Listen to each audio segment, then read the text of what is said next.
A graça e a paz, queridas. A Micheline está ali querendo fazer um barraco ali, ó. Me instigando ao barraco. Conta para elas que a Jussiara e a Mônica quiseram fazer a foto só das paranaenses. Aí juntou eu e a Micheline e vamos fazer a foto das mineiras, uai. Ô, gente, nós estamos muito gratos de estar aqui nesse dia. E esse é um dia especial para mim. Muito especial. É especial estar com vocês, um dia especial. Por que o dia... Hoje é um dia azul. Mesmo estando chovendo lá fora. Porque o homem da minha vida está fazendo mais um aniversário. E eu trouxe o João para comemorar com vocês. João Lúcio, no oceano dos seus olhos, eu encontrei o meu porto seguro. Depois tem presente. Vou mandar a Micheline embora da casa dela hoje. Como é que chama a sua rua, Micheline? Clinton em Chamas. Mas vamos lá, gente. Vamos mergulhar na bendita palavra do Senhor. É tão interessante, gente, que o Espírito Santo, ele trabalha de formas surpreendentes. E eu preparei uma palavra toda sobre Jael. Aí a Mônica começou a pregar Jael. Aí eu falei, Espírito Santo, não entendi certo, não. Não, mas eu pensei, não, começa com Jael, fecha com Jael, né? Normal. Mas a Mônica não me deixou alternativas, porque ela foi abordando pontos que eu ia abordar. Não é isso, não. Então, me faz entrar na frequência, Espírito Santo. Me fala o que o Senhor quer que eu fale. Aí eu estava pensando, e eu vou citar aqui agora, uma série de mulheres corajosas, né? Eu fui lá na lista, olhei essas mulheres corajosas, cheguei na última, falei, Maria, mãe de Jesus. Aí a Micheline vai e me prega sobre Maria, mãe de Jesus. Não, quando eu tava, a Mônica estava pregando ainda, a Mônica citou Esther. Aí a Justiara olhou para mim e falou assim, é a minha palavra. Eu falei assim, bem-vinda, ela está pregando a minha. O negócio é que a palavra é de Deus, e ele fala o que ele quer, através de quem ele quer, né? Uma lindeza. Eu falei assim, Espírito Santo, Maria já foi também, Jesus. Aí eu parei de olhar para a lista, porque a gente tem essa mania, a gente olha para o fácil. A gente quer olhar para a lista e ver o que está ali, desespero. Não. Entra na frequência.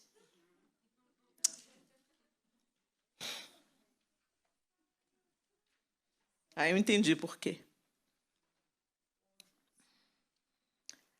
Melhor a gente fazer a vontade do Senhor, né? Antes de eu entrar na palavra, eu queria chamar à nossa memória essas mulheres espetaculares. A Bíblia é recheada de homens e mulheres que tiveram coragem e força. A gente pode lembrar da esposa de Noé. A Bíblia não fala nem o nome dela. Mas depois você dá uma leitura nos capítulos 6 e 7 de Gênesis. Gente, o projeto de Noé era um projeto absurdo. Absurdo diante dos olhos daquela sociedade. Então, imagina a zombaria, o descrédito. O que aquele homem ouviu. E eu posso dizer para a minha história própria, mexe comigo, não mexe com o João, não. Entendeu? Fala mal de mim, não fala mal do João, não. A gente se dói pela pessoa que a gente ama. Né? Então, eu fico imaginando o que aquela mulher escutou. O marido dela é louco, ela foi zombada, né? Mas ela teve coragem para confiar naquilo que Deus estava fazendo e para se submeter ao projeto de Deus na vida do marido dela. Muitas de nós não queremos viver isso, sem saber que, às vezes, se submetendo ao projeto de Deus na vida do seu marido, a sua vida vai ser salva e preservada. Ela foi salva e preservada por causa de Noé. A sua casa foi salva. Ela e seus filhos foram salvos por causa de Noé. Então, se submeta. Se Deus tiver um projeto na vida do seu marido, você vai ser abençoada. Agora, se ele não tiver, você já conhece a história de Abigail. Ele remove Nabal. Ok? Então, se submeta. A gente traz a mão de Deus para a nossa cabeça quando a gente obedece, a gente se submete, né? Essa palavra ela é rechaçada nos dias de hoje. Submissão, na nossa cultura contaminada pelos excessos e pelos abusos de autoridade, ela passou a ser sinônimo de subserviência. Ela passou a ser sinônimo de eu sou tapete, eu vou ser pisada, eu vou ser humilhada. Mas a submissão bíblica nada tem a ver com isso. A submissão bíblica tem tudo a ver com honra, com prestar atenção, com dar ouvidos à voz do outro. E o fato é que o Rei dos Reis se submeteu. Então, por que eu não me submeteria? Se Jesus se esvaziou e se submeteu, e foi por isso que Deus o exaltou soberanamente, por que nós temos dificuldade de nos submetermos? Porque a gente está contaminada pela mentalidade desse século. E aí a gente se lembra de Romanos, o apóstolo Paulo falando, não entra na forma desse século, se vocês querem experimentar a boa, a perfeita e a agradável vontade de Deus para vocês. Então, Deus sempre vai favorecer o submisso. Nem que ele tenha que remover o doido, como ele removeu Nabal. Né? Eu queria trazer à sua memória também as filhas de Zelofeade. As filhas de Zelofeade, vocês têm que ler a Bíblia se vocês não conhecem. Vai lá em Números 27. Elas são citadas em Números capítulo 27, em Números capítulo 36, né? Naquele contexto cultural, a herança não era passada para as filhas, mas para os filhos, né? E Zelofeade não teve filhos, só teve filhas. E é tão lindo o que Deus faz, porque elas foram reclamar, peraí, nós não temos herança? Como que nós não temos herança? Nosso pai não tem filhos homens. E Deus favoreceu as filhas de Zelofeade e mudou a lei por causa daquelas 4 mulheres. Então, essas mulheres elas tiveram a coragem de buscar a justiça, mas buscar a justiça do jeito certo. Elas não buscaram pela rebelião, elas não buscaram pelo autoritarismo, elas não buscaram peitando autoridade nenhuma, muito pelo contrário, elas foram diante de quem elas tinham que ir pleitear a causa e Deus falou, elas estão certas, vocês vão mudar a lei por causa dessas 4 mulheres. Eu encorajo vocês a se inspirarem nas filhas de Zelofeade. Elas tiveram coragem de buscar a justiça. Jael, coragem para enfrentar o inimigo usando as armas que ela tinha. Esther, coragem para se posicionar. Ruth, coragem para enfrentar o desconhecido. Abigail, olha a mulher de Nabal aí, coragem de enfrentar uma crise, se humilhar e interceder. O poder de Abigail estava quando ela viu que Davi vinha sobre a casa dela para matar a família dela, por causa que o marido dela era doido. Ela não foi lá, doido, olha aí, agora Davi está vindo aí, vai tocar o terror, vai matar todo mundo, seu insensato, seu tosco, não. Ela saiu caladinha, foi a caminho de Davi, encheu o jumento de comida, porque se você quer acalmar o homem, dá comida para ele. E ela foi e ela se curva diante de Davi. E é tão lindo o que essa mulher faz. Gente, os teólogos sempre encontram, né, o apontamento de Cristo em outros homens do Antigo Testamento. Né? As figuras que prefiguram Cristo. José, Josué, o próprio Davi. Mas eu enxerguei isso em Abigail. Uma prefiguração de Cristo. Porque ela não fala nada. Ela vai até Davi, que tinha o poder de executar juízo sobre a casa dela, e ela se curva diante de Davi e ela fala, minha seja a culpa. Ela chama para ela a culpa pela insanidade do marido, exatamente como Cristo chama para ele a culpa da nossa insanidade. E ela faz intercessão entre Davi e Nabal. E ela não só livrou a sua casa toda, mas ela livrou Davi de cometer uma insanidade e de agir precipitadamente. Né? Então, ela teve coragem de enfrentar uma crise, se humilhar. Não tenha medo de se humilhar, não. A gente fala muito em coragem, é muito bom a gente bater no peito. Você tem coragem. Tenha coragem para se submeter. Tenha coragem para se humilhar. Jesus também teve coragem. Para subir aquela cruz, ele precisou se esvaziar e se humilhar. E também nós podemos lembrar de Jeoseba. Sabe quem é? Vamos ler a Bíblia, gente. Falar com voz de Edmel. Vamos ler a Bíblia, né, minhas irmãs? Jeoseba, coragem para proteger. Em 2 Reis 11, 1 a 3, Jeoseba, Acás tinha morrido, Acasias tinha morrido. Ih, gente, agora eu misturei os nomes todos. Vamos abrir lá, Acasias. 2 Reis 11, né? É mais fácil do que a gente cometer uma gafe, né? Vamos, tablet, me ajuda. 2 Reis 11. Atalia, mãe de Acasias, rei de Judá, soube que seu filho estava morto. Acasias morreu. E aí ele tinha filhos. E essa doida aqui, Atalia, mandou matar todos os netos.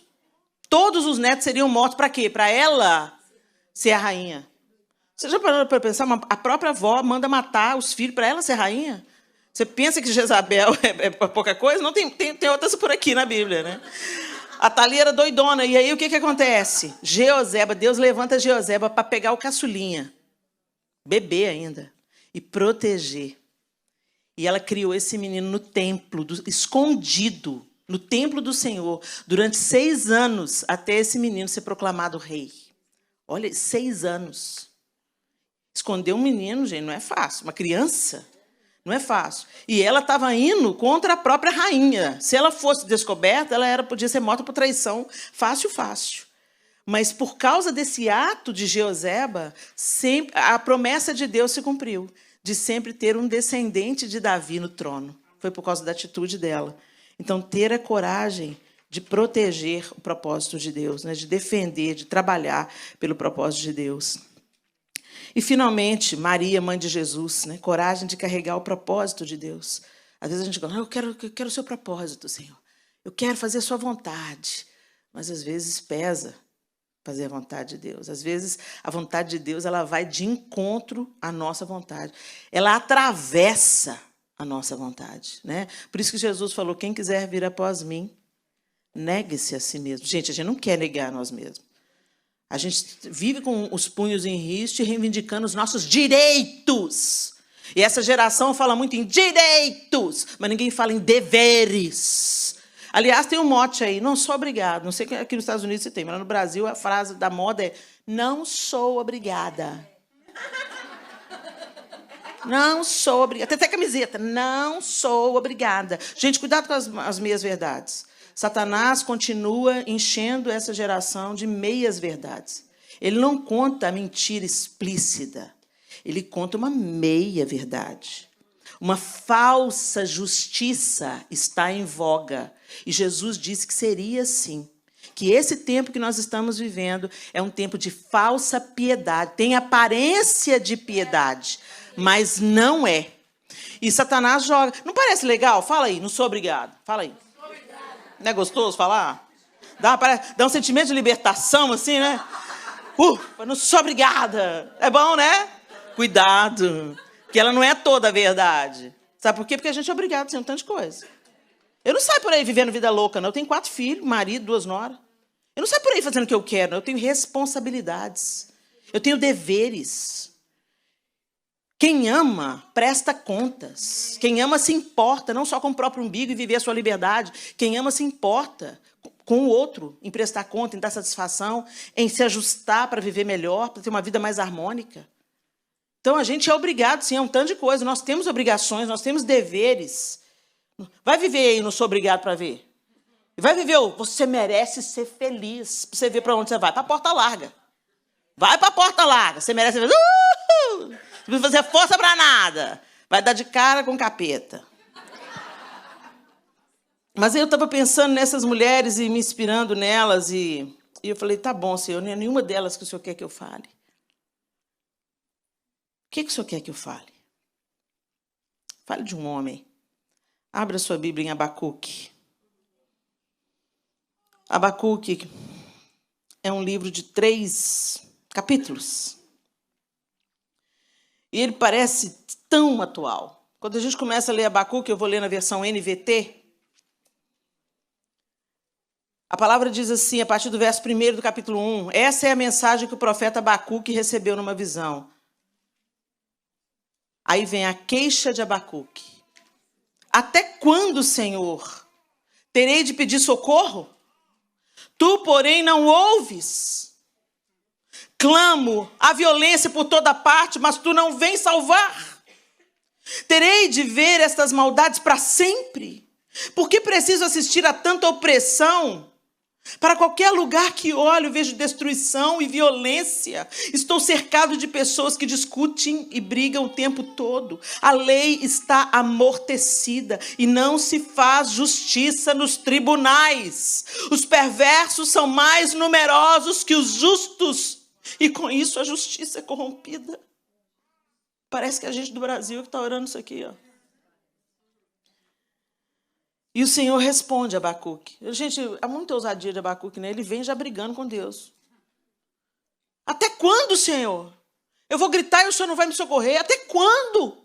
Até quando? Você não está vendo? Você não está vendo que a injustiça está ganhando? Que a maldade está ganhando? O Senhor não vai fazer nada? Quantos de nós já tivemos esse momento na vida? Quantos de nós, no sofrimento, a gente fala, Senhor, o Senhor não está vendo? Ô, Senhor, inclina os seus ouvidos para a minha questão aqui, Senhor. Ô, Senhor, traz meu filho de volta para a sua presença, Senhor. Ô, Senhor, cura esse casamento, Senhor. Ó, Deus, afasta essa enfermidade da nossa casa, Senhor. O Senhor não está vendo? O Senhor não está ouvindo? Abacuque era esse profeta ousado que estava fazendo perguntas difíceis para Deus. E Deus, a primeira resposta do Senhor diz assim, observem as nações ao redor, olhem e admirem-se, pois faço algo em seus dias, algo em que vocês não acreditariam mesmo que alguém lhes contasse. Estou levantando os babilônios. Eu até estremeço com as eleições amanhã, gente. Estou levantando os babilônios, um povo cruel e violento. Eles marcharão por todo o mundo e conquistarão outras terras. São conhecidos por sua crueldade, decidem por si mesmos o que é certo. Seus cavalos são mais velozes que leopardos e mais ferozes que lobos ao anoitecer. Seus cavaleiros atacam vindos de longe, como águias, lançam-se sobre a presa para devorá-lo. Todos eles vêm prontos para agir com violência. Seus exércitos avançam como vento no deserto, juntando prisioneiros como se fossem areia. Zombam de reis e príncipes e desprezam todas as suas fortalezas. Constroem rampas de terra contra seus muros e as conquistam. Passam com rapidez como vento e desaparecem.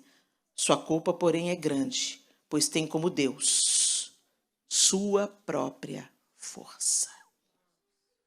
Olha o que Deus está falando.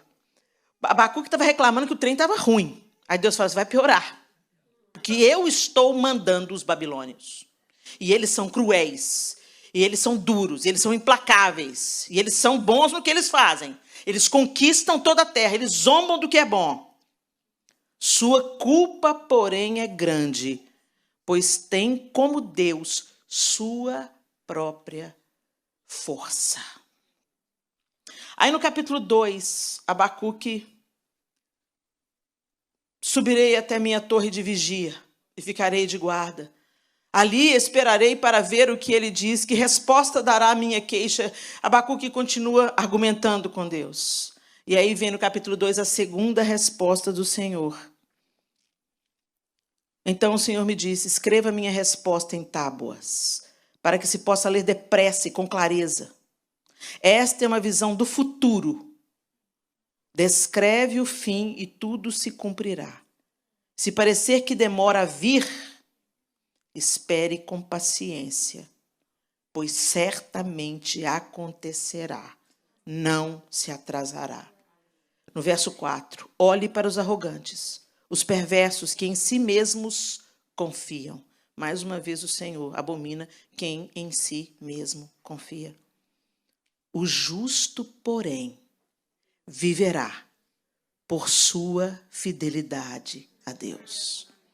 O justo, em outra tradução diz, viverá pela fé. E esse texto, inclusive, inspira o apóstolo Paulo na explanação que ele tem sobre ser salvos pela graça, mediante a fé. E aí esse homem desesperado do capítulo 1 termina falando a glória de Deus, reconhecendo a glória de Deus, entendendo que Deus é soberano sobre todas as coisas. E ele vai descrevendo o poder de Deus e quem Deus é. Mas o verso 17 diz: ainda que a figueira não floresça, e não haja frutos nas videiras, ainda que a colheita de azeitonas não dê em nada e os campos fiquem vazios e improdutivos, ainda que os rebanhos morram nos campos e os currais fiquem vazios. Gente, ele está falando de subsistência. Ele está falando de existência. Ainda que eu passe fome, necessidade, nudez, escassez, eu perca tudo que eu tenho. Ainda que tudo isso aconteça, mesmo assim, eu me alegrarei no Senhor, exultarei no Deus de minha salvação. O Senhor soberano é a minha força. Ele torna meus pés firmes como os da corça, para que eu possa andar em lugares altos. Em outras traduções diz, para que eu possa andar altaneiramente. A força do Senhor. A força é do Senhor. Mas quantas vezes esse congresso é forte, corajosa, e nós abordamos largamente aqui a coragem. A coragem. Mas o que é a força? Bom, vamos ver um pouco o que o dicionário diz sobre a força. Faculdade de operar, agir ou mover-se. Energia muscular, robustez. Energia espiritual, mental ou psicológica. Coragem. Olha que interessante. A força também é sinônimo de coragem. Conjunto de tropas, navios, aviões ou elementos de 2 ou mais destes meios de combate, destinado ao cumprimento de uma missão de policiamento ou de combate.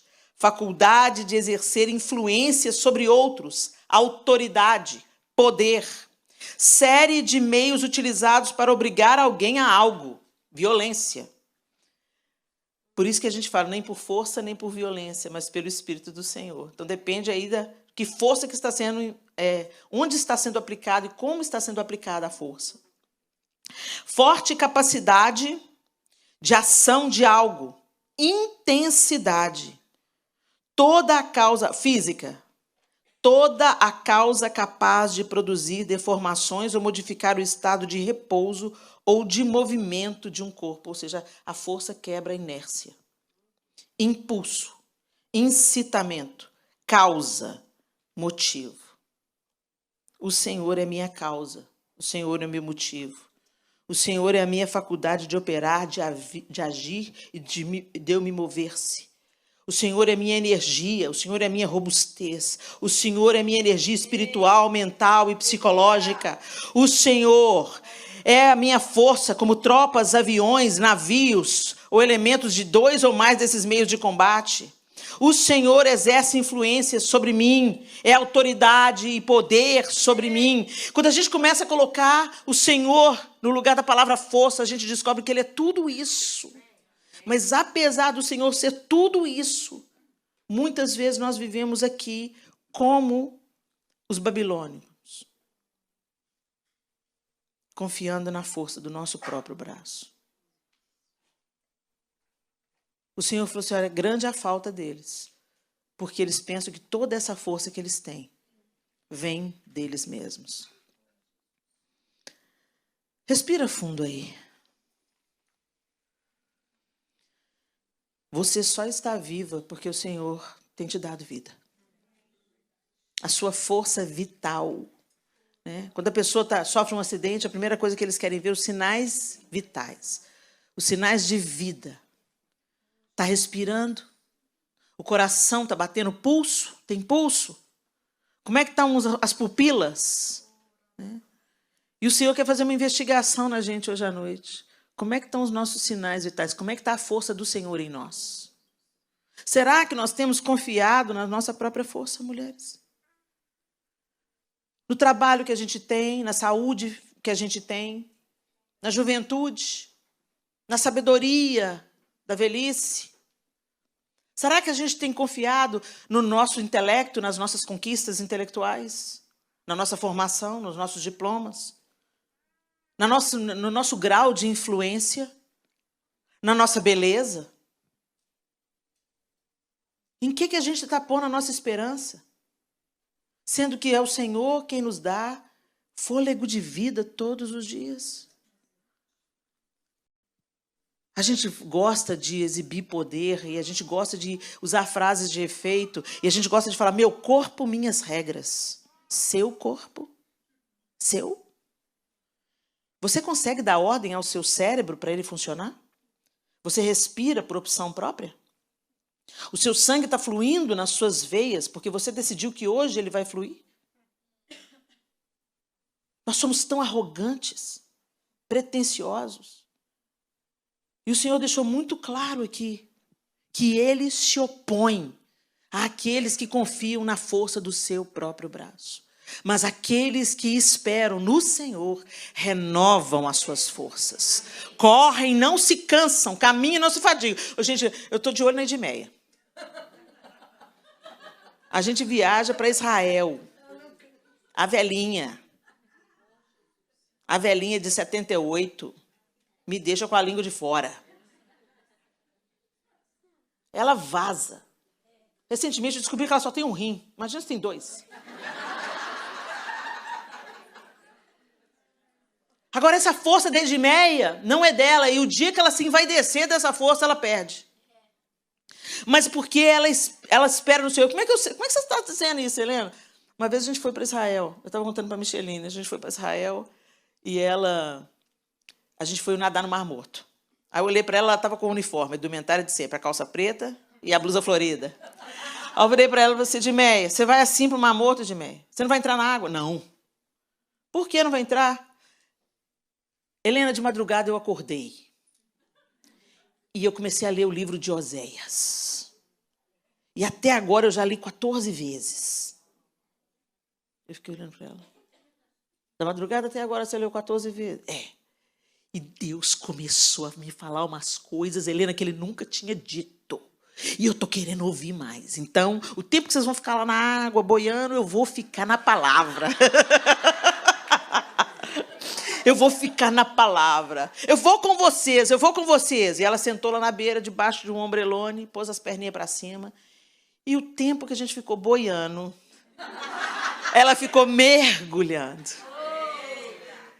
E aí eu entendo de onde que ela tira o vigor dela, de onde vem a força da Edmeia.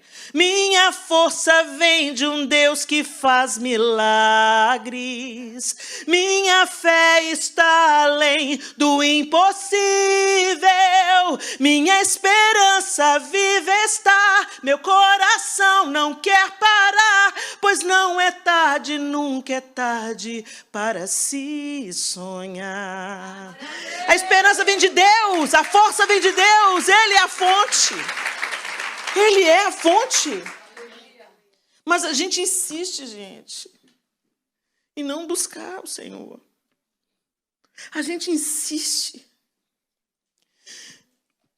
Se eu fazer uma pesquisa aqui, eu vou ficar perplexa, porque, mais uma vez, gente, por onde eu tenho ido, eu tenho perguntado para as mulheres, quantas aqui já leram a Bíblia toda? Nunca deu mais do que 10% do auditório. Como?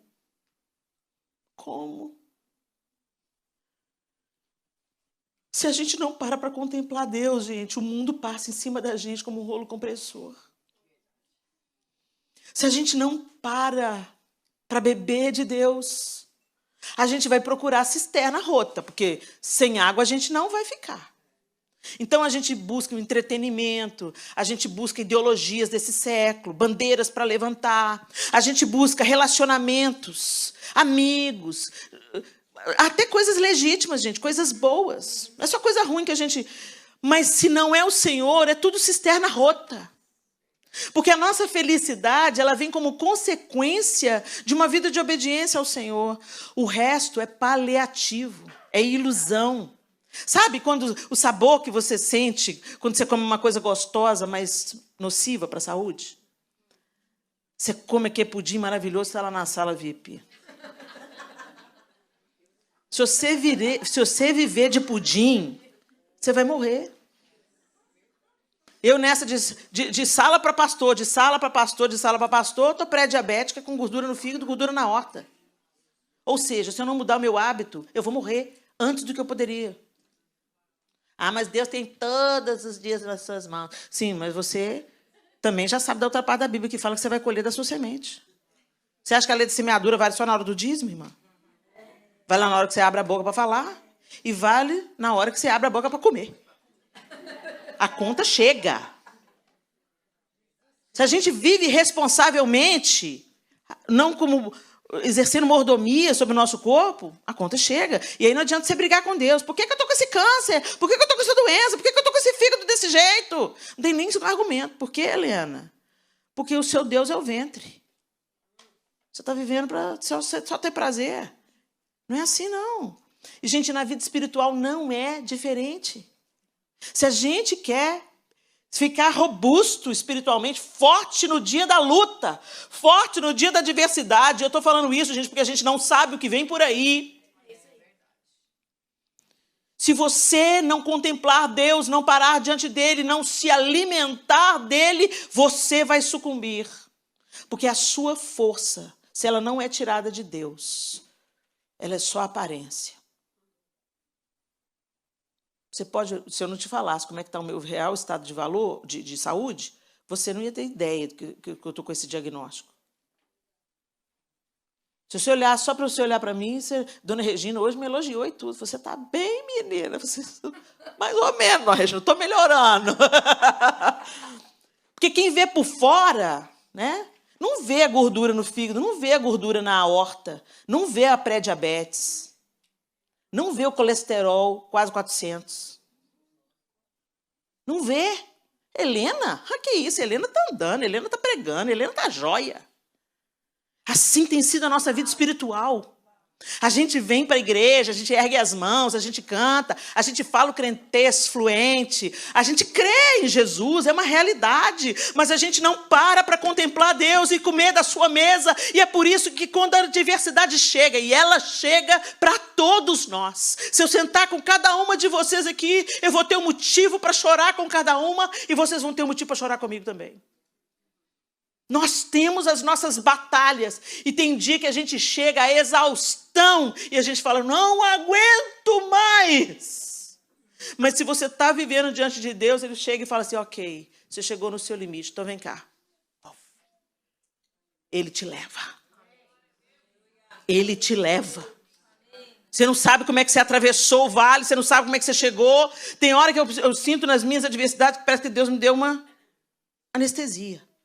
Eu estou vivendo do mesmo jeito, eu estou passando pelas mesmas adversidades, mas Deus me anestesiou. Então, aquilo não me aflige. Você acha que essa força é minha?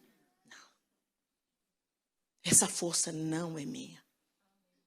E eu comecei a discernir claramente, quando eu estou em jejum, como eu fico forte. Como o meu espírito fica forte. Às vezes, em períodos que eu não estava em jejum, vivia uma adversidade com a minha filha mais velha, uma coisa pequena acontecia. Uma frustração pequena, uma decepção pequena vinha. E aquilo me detonava. Eu não queria levantar da cama. Aí eu comecei a jejuar. Porque o jejum é uma disciplina espiritual. Então você começa... Para que serve o jejum? Para fazer barganha com Deus? Não. O jejum é para você se fortalecer espiritualmente, discernir a voz de Deus, a voz de comando de Deus. Alimento espiritual é o jejum. E eu comecei a orar e jejuar, orar e jejuar. Aí aconteciam coisas muito piores. E eu, Senhor, tu sabes. Entra nessa situação, Deus, com poder e glória. Você está bem, Helena? Estou. Como que você está bem, Helena? Não sei. Eu não sei porque... Ou melhor, eu sei. Porque eu sei em quem eu tenho crido e eu sei que Ele é poderoso. Minha querida, você pode achar essa palavra poderosa e preciosa, mas deixa eu te falar, você precisa se posicionar. Você precisa se posicionar. É como se Mardoqueu tivesse vindo aqui, Jussiara, falar de novo. Não pense você que você vai ser poupado num tempo como esse. O que vai precisar de acontecer? Será que vai precisar de acontecer uma situação drástica na nossa casa para a gente entender que todos nós estamos nivelados e somos vulneráveis? O luto chega sem mandar recado. Um filho se desvia sem mandar recado. Um diagnóstico terrível sem mandar recado. Eu conheci agora uma pessoa, eu ouvi falar, né, de uma mulher na Flórida. Ela era muito orgulhosa. Uma brasileira, dizem que não queria se relacionar com nenhum brasileiro. Não, eu vim para esse país para abraçar essa cultura, abraçar essa nação, esse negócio de ficar no meio de brasileiro, não presta não. E ela não queria se misturar com o brasileiro. Caiu no banheiro, tomando banho. Partiu a coluna. Quem foi cuidar? Tudo brasileiro. Quem que a gente pensa que a gente é, gente? Por que a gente empina o nariz, sendo que a gente é tão vulnerável, tão frágil? A vida é um sopro. O Senhor é a nossa força. É nele que nós temos que depositar a nossa esperança. Nós estamos aí orando pelas eleições de manhã. Mas eu sei que dos lábios a resposta vem do Senhor. Não, Helena, mas eu já ouvi dos crentes. Não, Helena, mas Deus não... Que isso? Nós estamos orando, nós estamos pedindo. Abacuque também estava. Espero não estar falando profeticamente. Abacuque também estava. Mas Deus falou assim, eu vou mandar para vocês tomar prumo, para vocês amadurecerem e para vocês voltarem os olhos para mim e se lembrarem de que eu sou o seu Deus, eu te fortaleço, eu te ajudo, eu te levanto. Porque nisso reside a sua vida.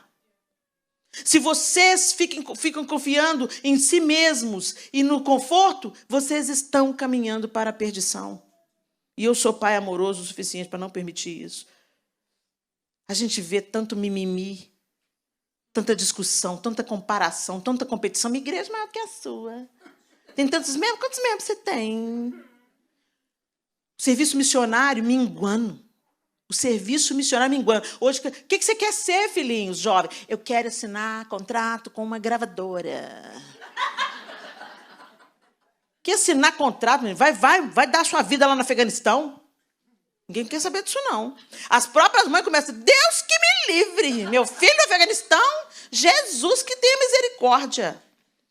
Aí você conversa com uma mãe no Egito, ela fala assim, mas seu filho vai para lá? Vai. Mas ele pode morrer se ele for achado digno de morrer pelo Evangelho. Eu penso, Senhor Jesus, ô Senhor, eu estou ruim. Estou ruim demais. Porque a gente está numa cultura que é totalmente paralisante. Vocês lembram do jovem rico? Ele fazia tudo direitinho. Ele cumpria todas as leis. Mas quando Jesus mexeu no Deus dele, ele se afastou triste. Deus não vem buscar uma igreja menina. Ele vem buscar uma noiva pronta para as bodas. E se tem uma coisa que prepara a gente para a guerra, é treino.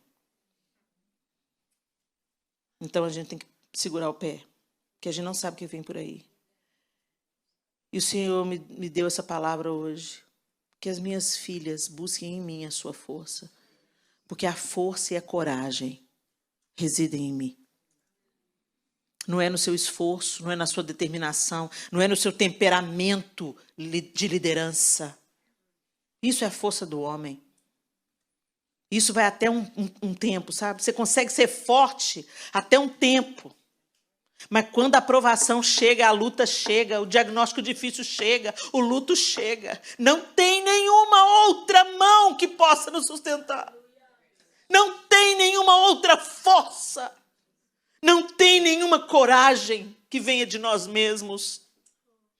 Nós fraquejamos, nós recuamos, nós ficamos abatidos e desanimados. Mas se nós esperamos nele, nós seremos renovados. Davi foi contra Golias. Davi foi contra Golias e Golias afronta Davi. Você vem a mim com uma espada, uma lança e um dardo, disse Davi para ele. Mas eu vou enfrentá-lo em nome do Senhor dos Exércitos. Primeiro, Golias zomba de Davi. Vem cá, menino, eu vou te pegar. Você está vindo contra mim com pau e pedra? Vem cá, que eu vou dar a sua carne para os cães. Davi, gente, em desvantagem de força evidente. Não estava só Golias, não, gente. Quando você lê o texto que está lá em 1 Samuel 17, você vê que tinha um escudeiro diante dele. Mas Davi fala, você vem a mim com uma espada, uma lança, um dardo. Ele nem mencionou o escudeiro, que ele teria que enfrentar primeiro. Mas eu vou enfrentá-lo em nome do Senhor dos Exércitos, o Deus dos exércitos de Israel que você desafiou. Hoje o Senhor entregará você em minhas mãos, e eu o matarei e cortarei sua cabeça. Então darei os cadáveres de seus homens às aves e os animais selvagens, e o mundo todo saberá que há Deus em Israel. E todos que estão aqui reunidos saberão que o Senhor salva seu povo, mas não com espada, nem com lança. A batalha é do Senhor, e Ele entregará vocês em nossas mãos. Ele profetizou mesmo. Todo mundo saberá. Nós estamos aqui no século 21, sabemos dessa história. Que não foi uma lenda. Davi existiu, Golias existiu. O Vale de Elá está lá para você visitar o lugar da batalha. O Senhor é Deus. O Senhor é Deus. É fácil a gente proclamar isso, gente. Mas nós só confiaremos no Senhor se pararmos para contemplar Deus. E como é que a gente contempla Deus? Quando eu olho para a natureza, eu contemplo o poder de Deus. A gente viu esse furacão agora lá na Flórida.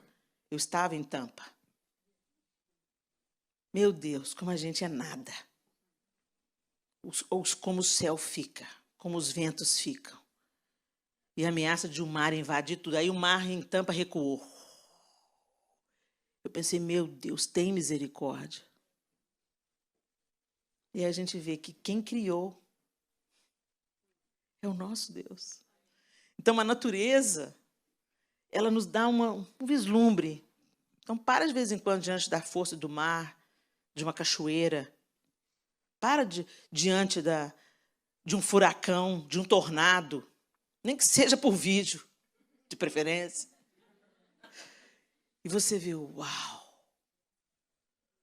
O que sou eu? Diante do oceano. E diante do universo. A gente é tão prepotente. Lord Farquhar. Entendedores entenderão.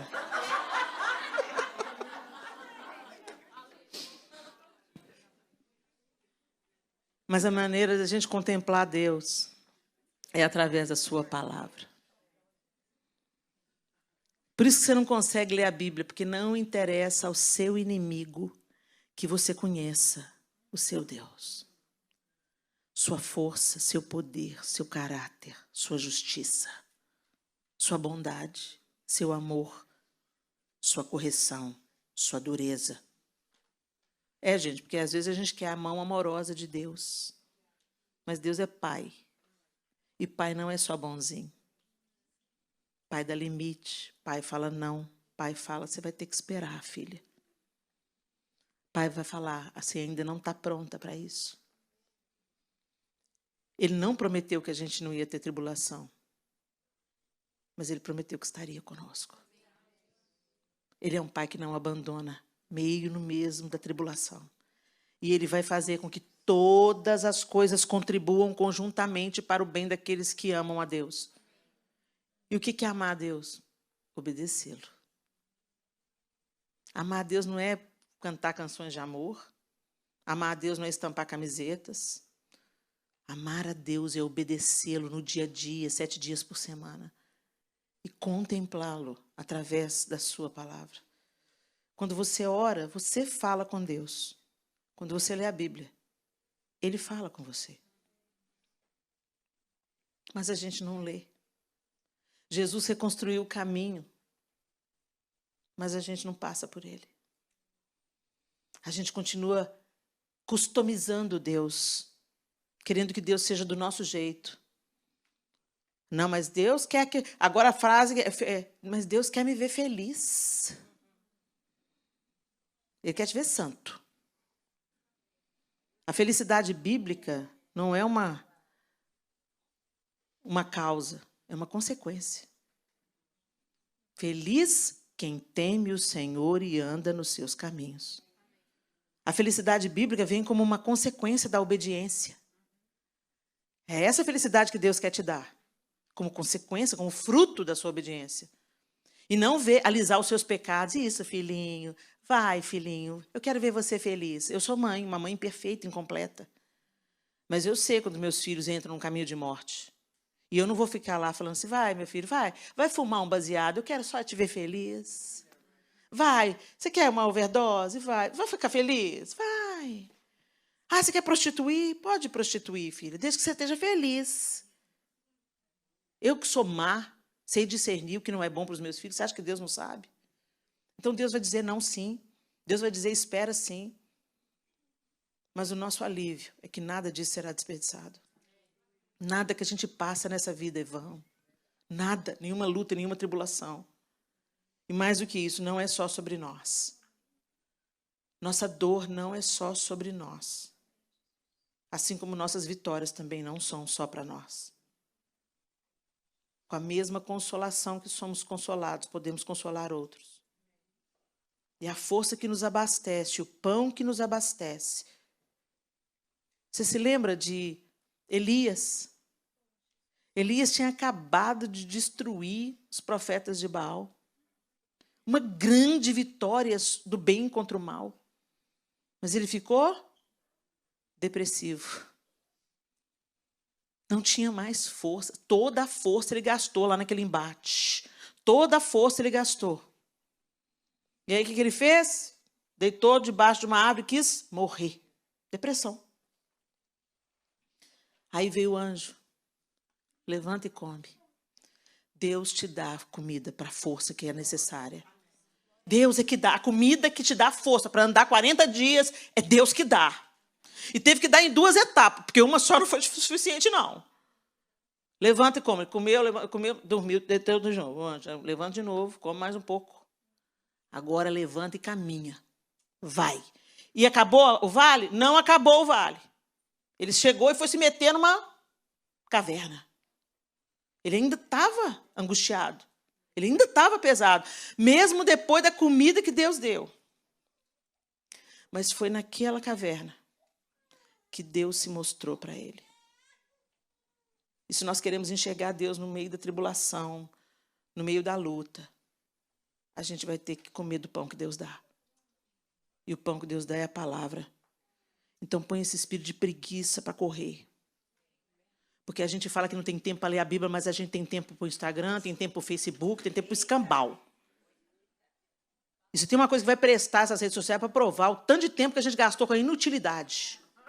Porque nem é para pregar a palavra. É ainda para ficar expondo as vitórias, cobiçando a vitória da outra, expondo a fofoca. Deus tenha compaixão de nós. Entra no teu quarto, fecha a tua porta. O Senhor quer falar com você e o Senhor quer te dar comida para te fortalecer para o quanto da caminhada que Ele ainda tem para você caminhar. Ele não tirou a dor de Elias. Ele não falou com Elias, está tudo bem, Elias?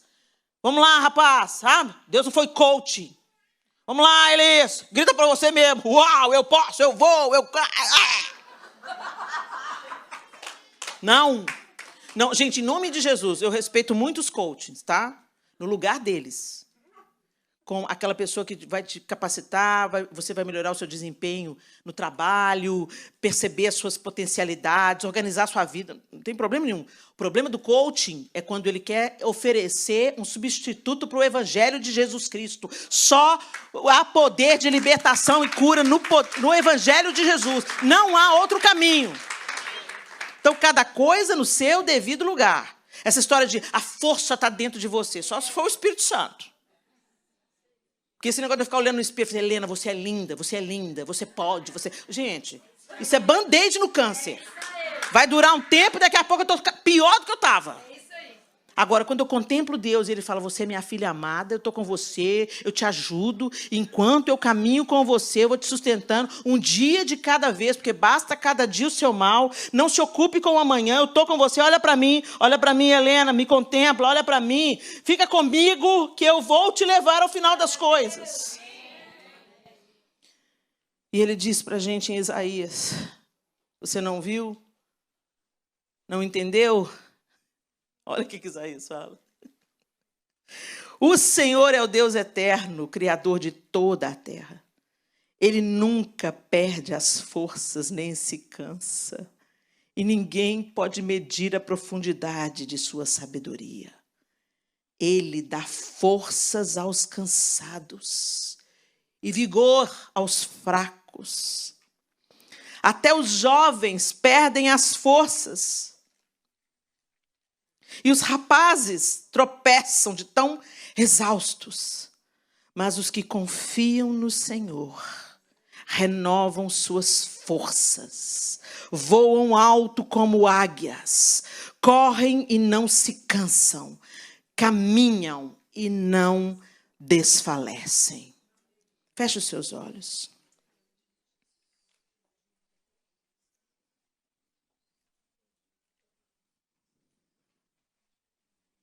Você está tentando caminhar na sua força, minha linda.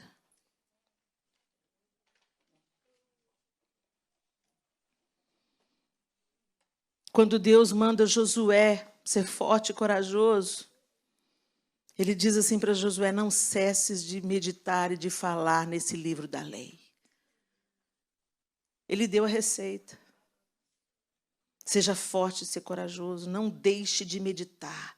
Não deixe de me contemplar, Josué. Olha para mim, Josué. Olha para a minha força. Olha para o meu poder. Olha para aquilo que eu posso fazer.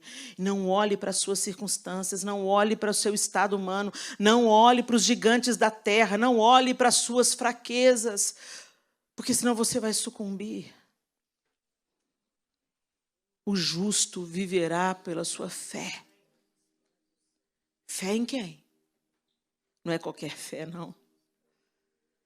É fé naquele que muda. Fé naquele que te dá forças quando você não aguenta mais andar. Fé naquele que te dá estratégias. Fé naquele que provê o alívio quando você não está aguentando mais. Fé naquele que manda reforços, amigos de oração. Nos dias difíceis, amigos se tornam irmãos. Nos dias difíceis, a gente conhece o colo de Deus, mas você precisa se voltar para Ele. Muita gente, no dia da adversidade, foge. Foge de Deus. Questiona Deus. Está errado questionar Deus, não, sabe, gente? Eu acho que Deus, na sua infinita bondade e misericórdia, Ele entende as nossas orações absurdas. Ele teve toda a paciência para responder a Abacuque. Senhor, será que o Senhor não vê? Eu vejo, Abacuque. E eu vou mandar os babilônios. Vai ficar um pouquinho pior antes de melhorar. Mas olha para mim. Porque você vai viver por aquilo que você acredita. Então acredite em mim. Põe os seus olhos em mim. Ele vem para te salvar.